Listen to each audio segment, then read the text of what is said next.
দাম বাড়ানোর পরও পাম্পের দীর্ঘ লাইন, সংসদে উত্তপ্ত আলোচনা, বাড়ল এলপিজির দাম। পাল্লা দিয়ে বাড়ছে হাম রোগের সংখ্যা, সংক্রমণ বেশি ঢাকা বিভাগে, আরও 4 শিশুর মৃত্যু। 2 দশক পর পৈতৃক ভিটায় যাচ্ছেন প্রধানমন্ত্রী, উদ্বোধন করবেন একগুচ্ছ উন্নয়ন প্রকল্প। ইসলামাবাদে ফের সংলাপের প্রস্তুতি, ইরানি কঠোরতায় স্থবির হরমুজ, তেহরানের স্থাপনা ধ্বংসের হুমকি ট্রাম্পের। আসসালামু আলাইকুম, খুরশেদা কাকুলি স্বাগত জানাচ্ছে এনটিভির মধ্যরাতের খবরে। ক্রাউন সিমেন্ট শিরোনাম দেখছিলেন, এবার চলে যাচ্ছি পুরো খবরে। সরকারি তহবিলের উপর চাপ কমাতে বাধ্য হয়েই জ্বালানি তেলের দাম বাড়ানো হয়েছে উল্লেখ করে অর্থমন্ত্রী আমির খসরু মাহমুদ চৌধুরী ও জ্বালানি মন্ত্রী ইকবাল হাসান মাহমুদ বলেছেন, অন্য দেশের তুলনায় বাংলাদেশে জ্বালানি তেলের দাম কম বাড়ানো হয়েছে। সচিবালয়ে তারা দুজন এসব কথা বলেন। বাংলাদেশের জনগণ ও অর্থনীতির উপর অতিরিক্ত চাপ সৃষ্টি হয়, আইএমএফের এমন কোনো শর্ত মেনে নেওয়া হবে না বলেও জানান অর্থমন্ত্রী। নজরানা চৌধুরীর রিপোর্ট। ইরান ইসরায়েল যুদ্ধ পরিস্থিতিতে বিশ্ববাজারে জ্বালানি তেলের বাজার ঊর্ধ্বমুখী হলেও বাংলাদেশে গত 1 মাসেরও বেশি সময়ে জ্বালানি তেলের দাম বাড়ায়নি সরকার, বরং ঘোষণা ছিল মে মাসে বাড়তে পারে জ্বালানি তেলের দাম। কিন্তু হঠাৎ করেই শনিবার রাতে জ্বালানি তেলের দাম বাড়ানো হয়। এ বিষয়ে জ্বালানি মন্ত্রী ও অর্থমন্ত্রীর দাবি, বাড়ানোর হার নগণ্য। সারা বিশ্ব তেলের দাম অ্যাডজাস্ট করেছে, এমনকি আমেরিকাও $5 বাড়িয়ে দিচ্ছে।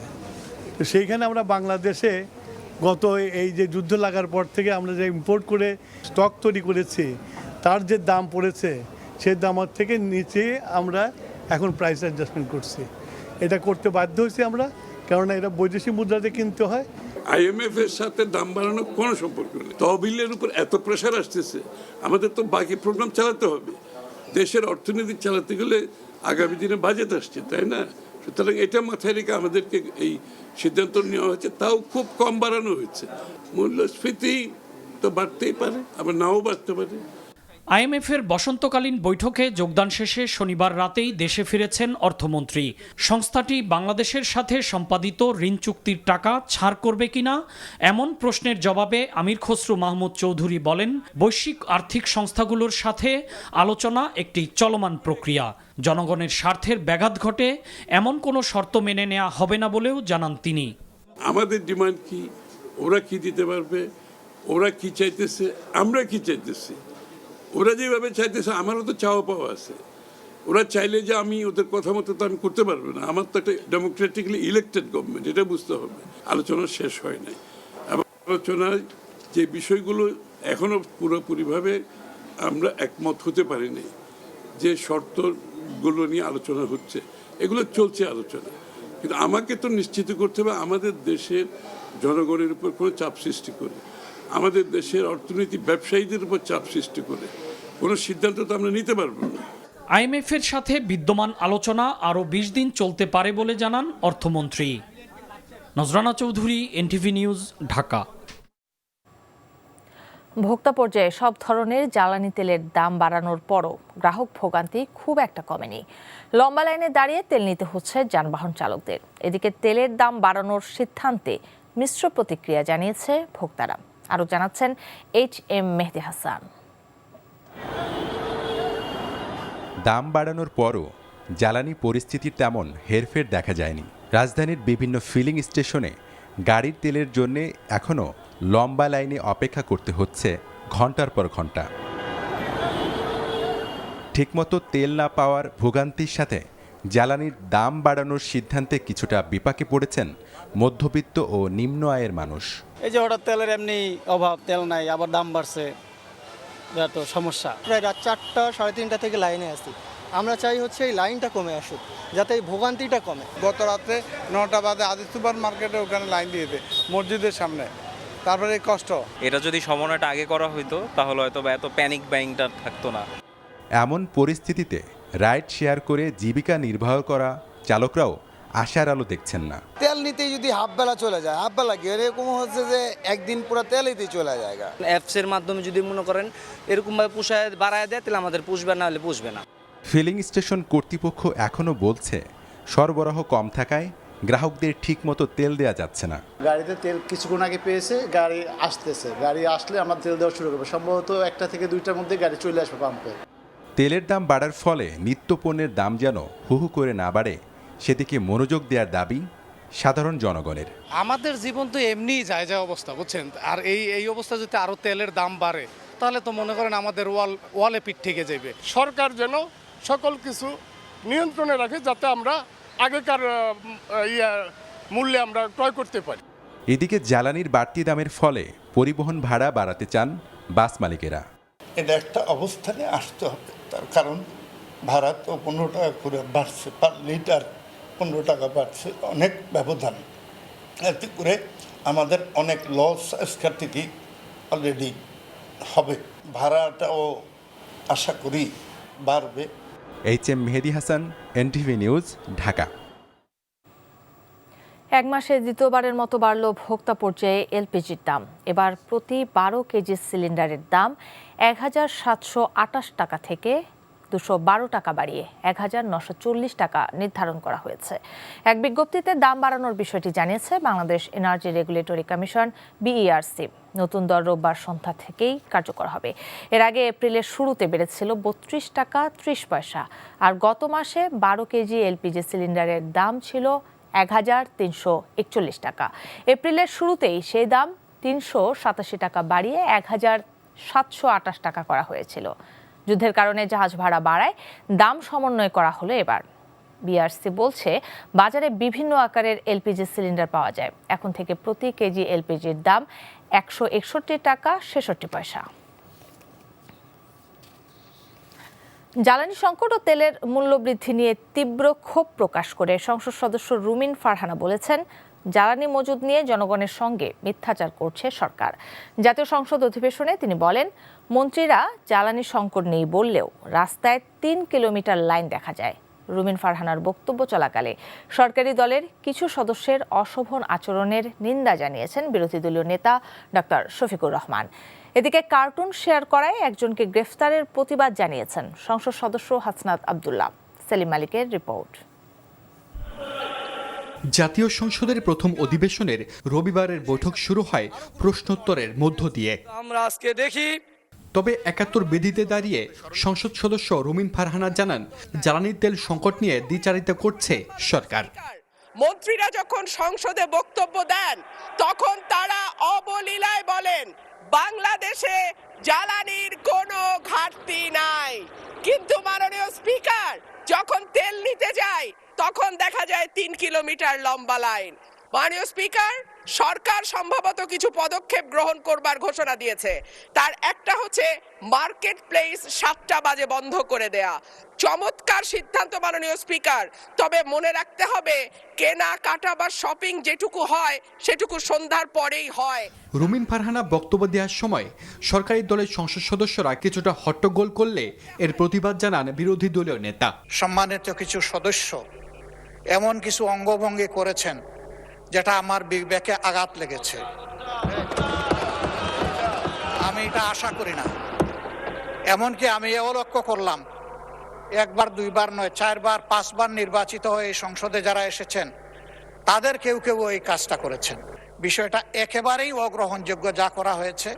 আমি এটার জন্য দুঃখ প্রকাশ করছি এবং আমি এটার নিন্দা জানাতেও বাধ্য হলাম। সংসদে তারকা চিহ্নিত প্রশ্নের উত্তর নিজে না দিয়ে কিছু মন্ত্রী কেবল লিখিত উত্তর টেবিলে উত্থাপনের প্রতিবাদ জানান সংসদ সদস্য হাসনাত আব্দুল্লাহ। কার্টুন শেয়ারে একজনকে গ্রেপ্তারের প্রতিবাদও জানান তিনি। এখানে একটা মিম শেয়ার দেওয়া হয়েছে, যেখানে দেওয়া হয়েছে তিমি মাছ সবাইকে সার্ভ করা হচ্ছে, এবং এই ধরনের মামলায় আমাদের এই অভ্যুত্থান পরবর্তী সময়ে বিরোধী দল মতকে দমন নিপীড়নের জন্য গ্রেফতার করা হচ্ছে এবং জামিনও দেওয়া হচ্ছে না। এবং এইখানে কোনো ধারায় 25 ধারায় সাইবার নিরাপত্তা যেটা আইন এই সংসদে পাশ করা হয়েছে, এই আইনে কটূক্তির জন্য বা রাজনৈতিক স্যাটায়ারের জন্য আমাদের মামলা করার কোনো বিধান নাই। এর জবাবে চিফ হুইপ জানান, গ্রেপ্তার হওয়া ব্যক্তি সাইবার ক্রাইম সহ অন্যান্য অপরাধ করলে খতিয়ে দেখা হবে। তিনি অনেক কিছু কার্যক্রমের সাথে জড়িত, ম্যান পাওয়ারের সাথে জড়িত, মানুষ এক্সপোর্টের সাথে জড়িত, মানি লন্ডারিং সাথে জড়িত, এরকম অনেক ইনফরমেশন এখানে আছে। এটাও কতখানি সঠিক তা আমি জানি না। কাজে আমার বক্তব্য হলো, এই ভদ্রলোকই যদি সেই ভদ্রলোক হয় যিনি এই সাইবার কার্যক্রমের সাথে জড়িত, তা আমি মনে করি তার এইটা গভীরভাবে খতিয়ে দেখা উচিত সরকারের। এদিকে সাংবাদিকদের শিক্ষাগত যোগ্যতা নির্ধারণ সহ অনলাইন ডাটাবেস তৈরির পরিকল্পনা গ্রহণ করা হয়েছে বলে জানিয়েছেন তথ্যমন্ত্রী জহিরউদ্দিন স্বপন। মাননীয় সদস্য সেলিম মালিক, এনটিভি নিউজ, ঢাকা। বর্তমান বৈশ্বিক অর্থনৈতিক পরিস্থিতি এবং জ্বালানি ও বিদ্যুৎ সাশ্রয়ের লক্ষ্যে সুপ্রিম কোর্টের হাইকোর্ট বিভাগে প্রতি সপ্তাহে 2 দিন ভার্চুয়াল কোর্ট পরিচালনার সিদ্ধান্ত নেওয়া হয়েছে। সুপ্রিম কোর্টের হাইকোর্ট বিভাগের প্রশাসন শাখা থেকে এ সংক্রান্ত এক বিজ্ঞপ্তির মাধ্যমে তা জানানো হয়।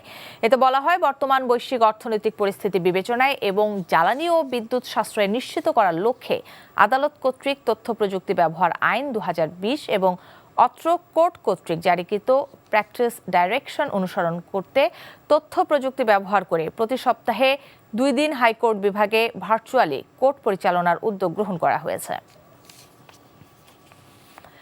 জ্বালানি তেলের কৃত্রিম সংকট তৈরি করে সিন্ডিকেটের মাধ্যমে সরকার দাম বৃদ্ধি করেছে বলে মন্তব্য করেছেন জাতীয় সংসদের বিরোধী দলীয় চিফ হুইপ ও এনসিপির আহ্বায়ক নাহিদ ইসলাম।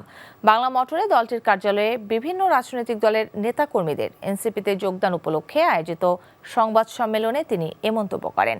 তিনি অভিযোগ করেন, প্রথমে এই চক্র রেশনিং পদ্ধতি সহ বিভিন্নভাবে জনভোগান্তি বাড়িয়ে দাম বৃদ্ধির বন্দোবস্ত নিশ্চিত করে।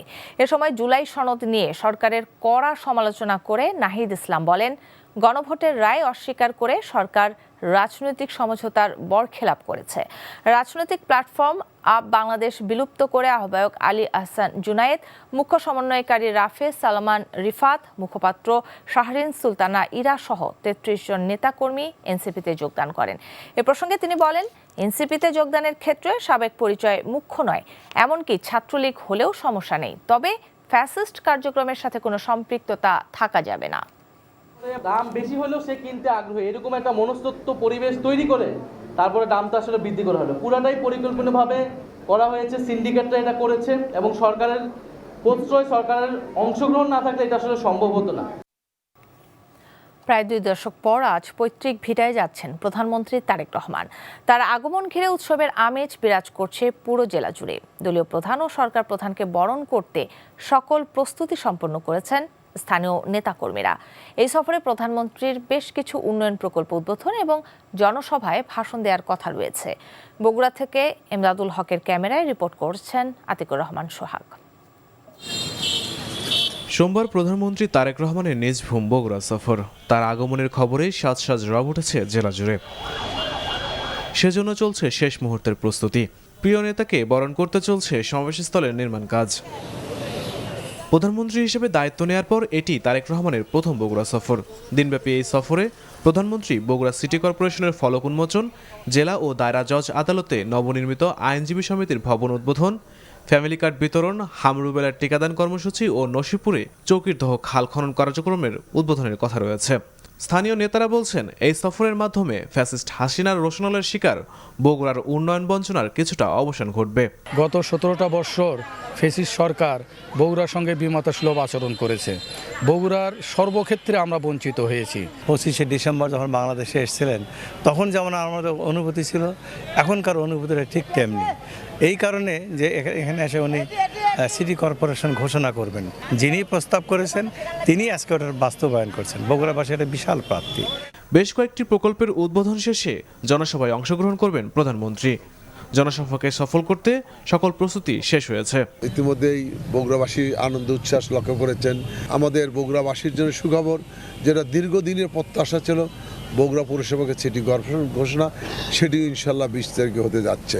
মাননীয় প্রধানমন্ত্রী জনাব তারেক রহমান তার নিজের জেলা, নিজের মাটি, জন্মভূমিতে প্রথম আসতেছেন। এলাকার অনেক মানুষের সাধারণ কথা, দাবি, সেগুলো যেন তার সামনে তারা সাধারণ মানুষ তুলে ধরতে পারে। রাস্তায় দাঁড়িয়ে বিভিন্ন মানুষের বিভিন্ন কথা, এগুলো যাতে করতে পারে, সেই পরিবেশটা সৃষ্টি করছি আমরা। উন্নয়ন প্রকল্প, জনসভা এসব কিছু ছাপিয়ে নিজেদের সোইলকে প্রধানমন্ত্রী হিসেবে কাছে পাওয়াটাই বড় করে দেখছেন উত্তরের প্রবেশদ্বার খ্যাত বগুড়ার মানুষেরা। NTV news desk. জুলাই অভ্যুত্থানের সময় নারায়ণগঞ্জে 10 জনকে হত্যার অভিযোগে শামীম ওসমান সহ 12 জনের বিরুদ্ধে অভিযোগ গঠনের জন্য আবেদন জানিয়েছে প্রসিকিউশন। বিচারপতি মোহাম্মদ গোলাম মর্তুজা মজুমদারের নেতৃত্বাধীন 3 সদস্যের আন্তর্জাতিক অপরাধ ট্রাইব্যুনালে প্রসিকিউশন অভিযোগ গঠনের উপর শুনানি করে। পরে আসামি পক্ষের সময়ের আবেদনের প্রেক্ষিতে আগামী 23 এপ্রিল শুনানির জন্য দিন ধার্য করা হয়। শামীম ওসমান ছাড়া এই মামলায় অন্য আসামিরা হলেন তার ছেলে অয়ন ওসমান, ভাতিজা আজমেরি ওসমান, শ্যালক তানভীর আহমেদ টিটু ও যুবলীগ নেতা শাহ নিজাম। আসামিরা সবাই মামলার পর থেকে পলাতক রয়েছে।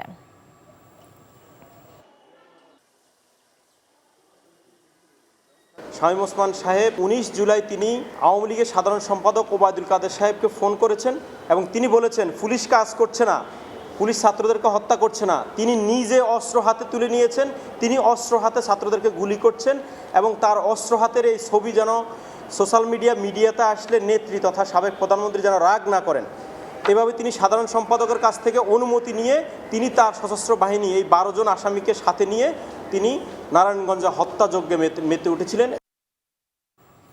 ব্রাহ্মণবাড়িয়ায় তিতাসের 31 নম্বর কূপের খনন কাজের উদ্বোধন করা হয়েছে। জেলা শহরের বুদলে এই কূপের খনন কাজের উদ্বোধন করেন পেট্রোবাংলার পরিচালক AKM মিজানুর রহমান এবং BGFCL এর ব্যবস্থাপনা পরিচালক প্রকৌশলী মোহাম্মদ আব্দুল জলিল প্রামাণিক।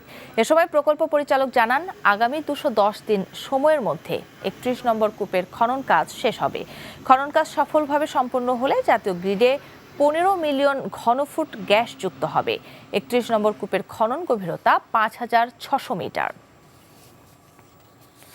চট্টগ্রামের আনোয়ারায় অবস্থিত দেশের একমাত্র রাষ্ট্রায়ত্ত di ammonia phosphate fertiliser company limited DAPFCL সার কারখানার উৎপাদন কার্যক্রম বন্ধ হয়ে গেছে।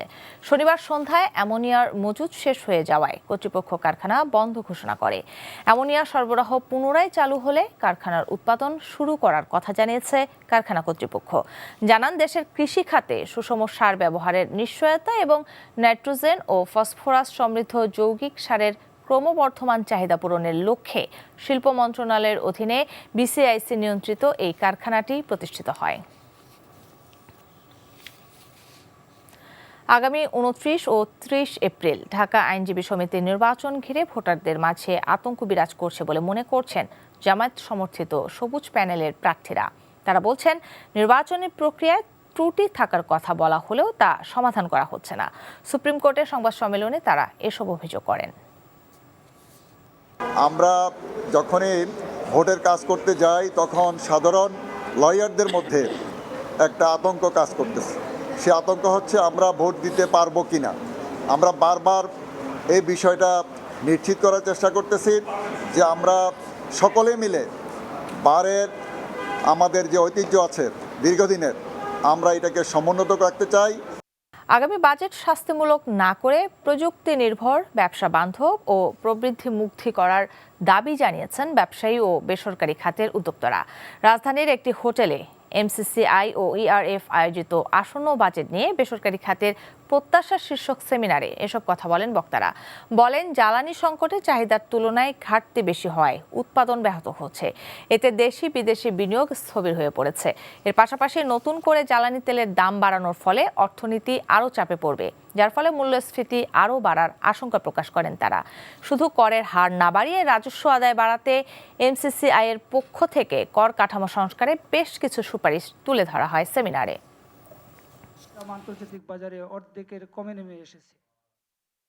নিজস্ব প্রতিষ্ঠান গড়ে নতুন কর্মসংস্থান সৃষ্টি করায় প্রবাসীদের প্রশংসা করেন জেদ্দা কনসুলেটরের commercial counsellor Syeda Nahida Habiba. Jeddah প্রতিনিধি মাসুদ সেলিম জানায়, জেদ্দায় ব্যস্ততম শহর আল বালাদে বিসমিল্লাহ রেস্টুরেন্টের সামনে লুলু হাইপার মার্কেটের নিচতলায় যাত্রা শুরু করা বাংলাদেশি মালিকানাধীন টপ সিটি সেন্টার পরিদর্শন করে একথা বলেন কমার্শিয়াল কাউন্সিলর। এ সময় নাহিদা হাবিবাকে ফুলের অভ্যর্থনা জানান টপ সিটি সেন্টারের কর্ণধার মোহাম্মদ সুমন পণ্ডিত। লক্ষ্মীপুরের বিশিষ্ট এই ব্যবসায়ী বলেন, তার প্রতিষ্ঠানে কর্মরত সবাই বাংলাদেশি, তাই দেশেই আসছে রেমিটেন্স। আনন্দঘন পরিবেশের রিয়াদে বৈশাখী উৎসবে মেতে উঠে প্রবাসী বাংলাদেশি রেমিটেন্স যোদ্ধারা। NTV সৌদি আরব প্রতিনিধি ফারুক আহমেদ চান জানান, মরুময় কর্মব্যস্ত জীবনে একটু আনন্দ পেতে পরিবার পরিজন নিয়ে বৈশাখী মেলায় অংশ নেন প্রবাসী বাংলাদেশি পরিবারের সদস্যরা। উৎসবের উদ্যোক্তা বাংলাদেশ কমিউনিটির সদস্য রুবিনা সুলতানা ও মসির সিরাজ। মেলা প্রাঙ্গণে ছিল দেশীয় হাড়িভাঙা, কাবাডি, দাঁড়িয়ালবান্দা, মোরগ লড়াই প্রতিযোগিতা। সাংবাদিক ও নাট্যকার মোহাম্মদ জাহাঙ্গীর আলম হৃদয় ও কামরুজ্জামানের যৌথ সঞ্চালনায় সহযোগিতায় ছিলেন রিয়াদ বাংলাদেশ থিয়েটারের আজহারুল হক মিজান, আরিফুর রহমান টিটু, মির্জা কামাল, হাফিজুল ইসলাম পলাশ সহ অন্যরা।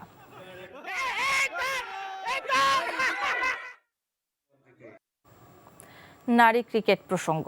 শ্রীলঙ্কার বিপক্ষে প্রথম দ্বিপাক্ষিক সিরিজটা স্মরণীয় করে রাখতে চায় বাংলাদেশ। হোম কন্ডিশনের সুবিধা কাজে লাগিয়ে ওয়ানডে সিরিজটা নিজেদের করে নিতে চান স্বাগতিক অধিনায়ক। রাজশাহীর শহীদ কামরুজ্জামান স্টেডিয়ামে ট্রফি উন্মোচন অনুষ্ঠান শেষে এসব কথা বলেন নিগার সুলতানা জ্যোতি। শক্তি সামর্থ্যে দুই দল প্রায় সমানে সমান, তবে প্রতিপক্ষের শক্তি নিয়ে না ভেবে নিজেদের পরিকল্পনা বাস্তবায়নেই মনোযোগী স্বাগতিকরা। এদিকে প্রথমবার বাংলাদেশ সফরটা জয় দিয়ে শুরু করতে চায় শ্রীলঙ্কাও। প্রতিপক্ষের মাঠে কাজটা কঠিন হলেও অসম্ভব নয় বলে মনে করেন লঙ্কান অধিনায়ক। রাজশাহীর শহীদ কামরুজ্জামান স্টেডিয়ামে সোমবার সকাল 9:30টায় শুরু হবে 3 ম্যাচ সিরিজের প্রথম ওয়ানডে। এই ছিল মধ্যরাতের খবর। এই খবরের ভিডিও সহ আপডেট জানতে ভিজিট করুন এনটিভি অনলাইন www.ntvbd.com।